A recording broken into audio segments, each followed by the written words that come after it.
παιδιά, σήμερα θα μιλήσω για την αγαπημένη μου ομάδα, τον Ολυμπιακό. Ολυμπιακό υποστηρίζω από μικρή, είμαι οπαδός, πηγαίνω γήπεδο αρκετές φορές. Δυστυχώς δεν έχω διαρκείας, επειδή είμαι μακριά και δεν μπορώ να το κάνω αυτό για μια ομάδα. Και θεωρώ πως είμαι πιο πολύ Ολυμπιακός από πολλούς άλλους και άλλες, επειδή πηγαίνω γήπεδο. Και δεν ξέρω συνθήματα, ξέρω τη θύρα 7, έχω και wallpaper στο υπολογιστή μου τη θύρα 7, ένα πάνω από τον αγώνα με την Dortmund. Θυμάστε πιο πάνω λέω. Αυτό που με έχει στεναχωρήσει φέτος είναι ο Βαλβέρδε κυρίως. Και εξαιτίας του Βαλβέρδε είμαστε εδώ που είμαστε. Μείον 5, εκτός Champions League και σύντομα εκτός κυπέλλου να συνεχίσουμε έτσι. Το πιο μεγάλο λάθος του είναι οι μεταγραφές που έκανε.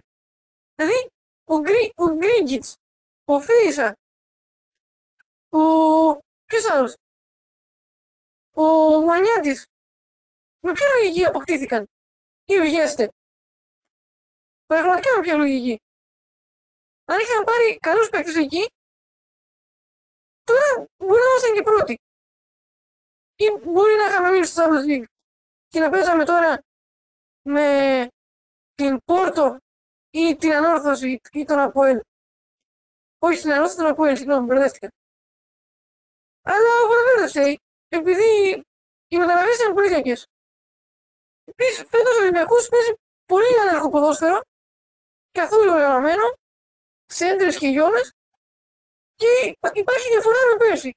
Δηλαδή, πέρσι τον συμπαθούσα πολύ τον Βαλβέρδε, επειδή έκανε πολύ καλή δουλειά, πολύ γρήγορο ποδόσφαιρο. Δεν είναι τυχαίο που δεν κάναμε ήττα πέρσι ή που είχαμε 6 στην ΑΕΚ. Φέτος αυτά ξεχάσετε, παιδιά.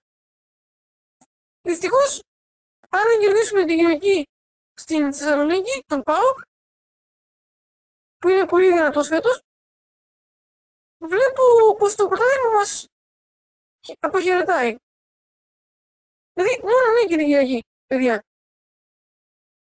Αλλιώς πάμε στο μείον 7, μείον 8. Μάλλον μείον 4 με μείον 5, επειδή τον βάζω θα το κερδίσουμε σίγουρα στο ΟΑΚΑ, έτσι.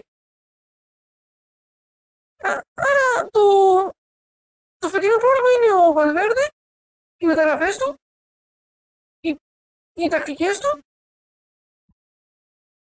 και κυρίως το γεγονός ότι βάζει συνέχεια ξένους παίκτες, δεν βάζει Έλληνες.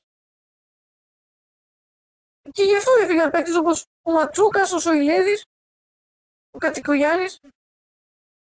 Πρέπει να στηρίζουμε τους Έλληνες.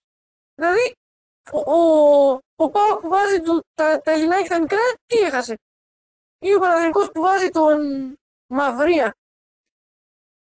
Ελπίζω να κερδίσουμε την Κυριακή, αλλιώς τέλος το πρωτάθλημα. Ευρώπη στο Europa League δεν με νοιάζει, δεν είναι σοβαρή διοργάνωση. Αν και ακόμα και στο Βερολίνο με το Βαλβέρδε δεν προχωράμε, παιδιά.